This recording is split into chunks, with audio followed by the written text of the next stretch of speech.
طيب. The woman complain, oh, Clear. when they get jealous. And Crystal clear. Crystal clear. Allah talks about the huris, hurul ain, the women of Jannah, these beautiful maidens, these buxom, this is a reality. وَكَوَاعِبَ أَتْرَابًا. Quran, he says this. وَكَوَاعِبَ أَتْرَابًا. These buxom women, these busty maidens in paradise that men will have. And it's not mentioned that women will have a man with muscles or a man who's handsome. It's not mentioned. So it's two ways of looking at it. And this is one of the main doubts that people use against Islam. They use this. And they say that Islam is unfair and it's oppressive. Okay, no problem. So the first way is what I've just said. We are servants. We are slaves. We accept that Allah has given a man certain things that he has not given a woman. And there's a difference between justice and a difference between equality. And they are not the same. Justice and equality are not the same. And people, they mix the two. Justice is one thing. Equality is another. Make a simple image in your head, a vision. Imagine a picket fence. And imagine on the other side of the picket fence, there's a baseball game or a softball game. And you have two sons who want to see the softball game. And you walk them to the edge of the fence and you say, go ahead, you guys can look at the game. One of your children is 5 feet tall, and one of your children is 4 feet and 5 inches tall. The fence is 4 feet and 9 feet tall off of the ground. They're both standing, wishing to look at the softball game. Obviously, the 5-foot child can see the softball game, and the one who's 4'5" cannot see the softball game unless they pull themselves up, climb up, or whatever they can do. Is that justice or equality or neither of the two? Which of the two is that? Is that equality? Is that equal? It's equality. No, it's not equality. How is it equality? He can't see. It's not equal.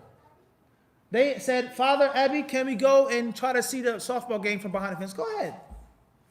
Me allowing them to walk over there is called what? Justice. That's justice. I was just. I gave them a fair opportunity to see the game. One is naturally shorter than the other. One is naturally taller than the other. That is equality or not? That's not equality. It's not. He can see the game because he's 5 feet tall. The fence is how tall? 4 feet and 9 inches. The one who's 4 feet and 5 inches cannot what? See the game. But they're both standing on equal ground. And they both have the same opportunity to see the game. Allah made you taller, He made you shorter. Justice and equality are two different concepts. I have a 17-year-old son and I have a 10-year-old son. Do I have to give them the same amount of allowance? Of course not. A son who's in college and a son who's in middle school, they don't get the same allowance. That's justice or equality. He gets $50, hypothetically speaking, and he gets $150. Justice or equality? It's not equality, but it's definitely what? Justice. For him to be in middle school or elementary school and get $50, that's a lot of money, hypothetically speaking. I was just to both of them. But his needs are bigger, more, and greater than the one who's younger. So justice and equality, sometimes they're parallel in Islam. Jannah, both sexes going to paradise. That's equal. That's just. Men having hurul ain, women not having men of their desires is not necessarily equality. But Allah did not oppress you. Allah did not wrong you.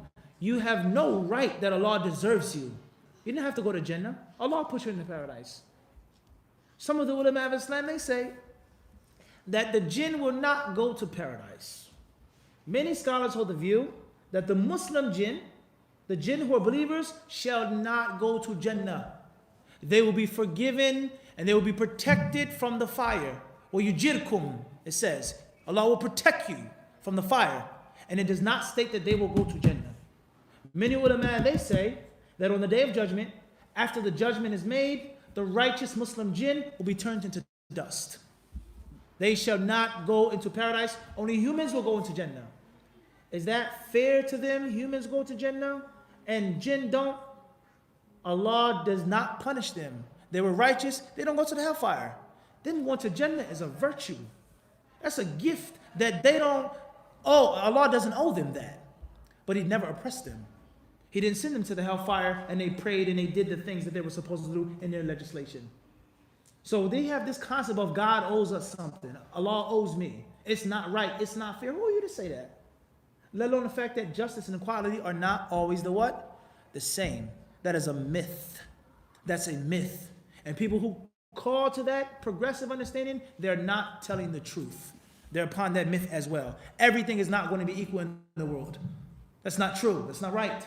The Prophet ﷺ was asked, Man ahaqu nasi bi husni sahabati.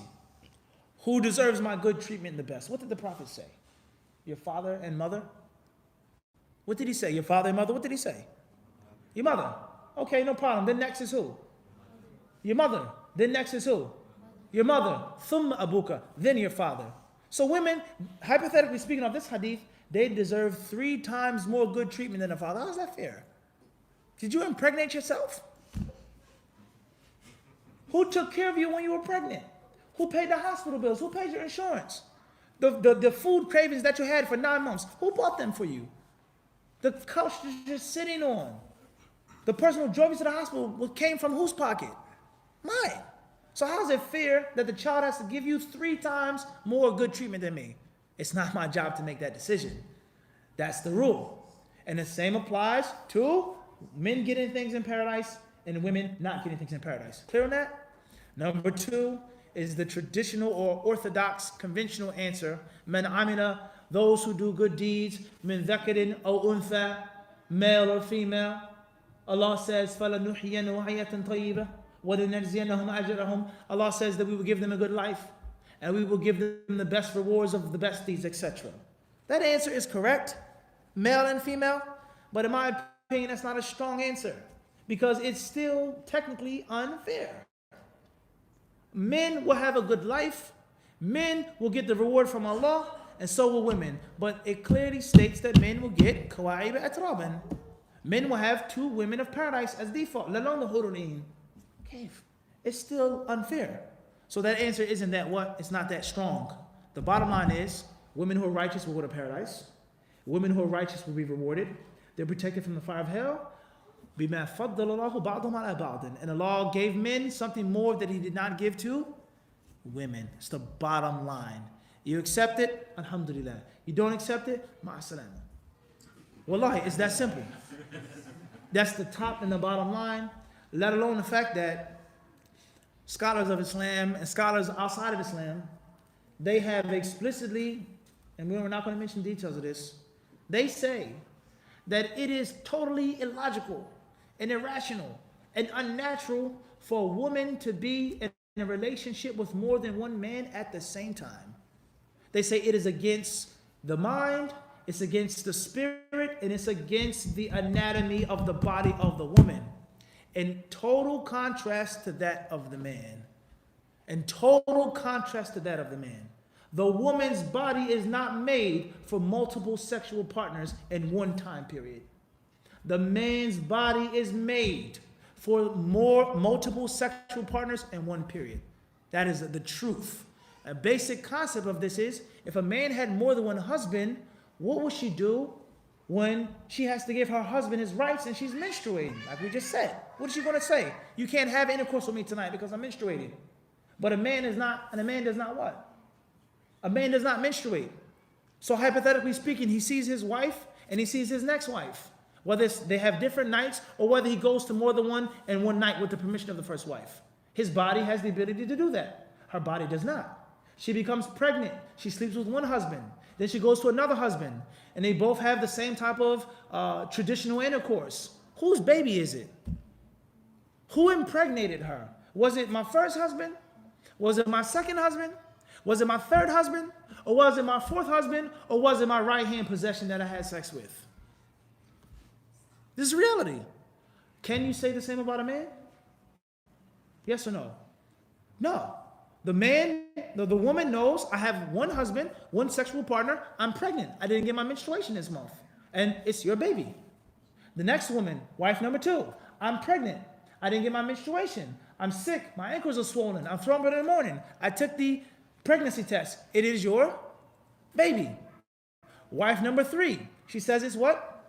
Your baby. I only had sex with one man. Wife number 4 says what? Your baby. This right hand possession says it is your baby. You can't say that about a woman. And this is basic anatomy of the human body. Nothing to do with faith. And the concept of preservation of genealogy is one of the most important principles of the Sharia. Hifdhul ansab, to preserve genealogy. Whose child is it? A woman goes into the hospital, she goes into a clinic, she gets a test, she takes a DNA test. I've had brothers who've worked in the hospital, said there was one woman who had the trace of semen of 23 men within 72 hours. Within 72 hours, the trace of 23 different men she slept with. How does that make any sense? There's no problem with a woman who has one husband. It's your child. And that's why the ulama of Islam, they say, is that a man is not allowed to deny the child being his, even if it wasn't enough time. And if he was away, and if he was fighting in a lost cause, he comes back, it's your child. It's your child. Unless you accuse her of being unchaste and you make the mula'ana. And that's because the asl is that it is your water. The asl is that it's your tilth. It's your farmland. And that's because the woman is only to have what? One husband. And that is totally contrast to that of the what? Of the man. In which a man can spread seed, sow seed. He can water more than one tilth and more than one time. Basic anatomy. Are we making this up or not? It's not the same. So these people who claim to be natural, they claim to be original, claim to be organic, they claim to be following, they're hypocrites. And they're liars. And they're ignorant. They're hypocrites, they're liars, and they're ignorant. They're not being honest with you. Not about the text of the Quran and Sunnah, nor about common sense, nor about basic, simple science. It's basic, simple science. If you can answer that and prove that that's wrong, as Muhammad Hijab said, he says, and I'll be an atheist. Not saying that I would say that, but proving the strength of his argument. He knew that that was the strongest punch that the atheist couldn't answer. And that's why he made that statement. If you can prove that wrong, I'll be an atheist today. So explain how a woman's body is made to be with more than one man at the same time.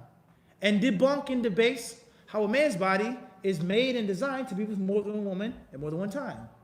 Explain that. And if you can't explain that and accept that, then maybe you should be a submissive servant. And Allah knows best.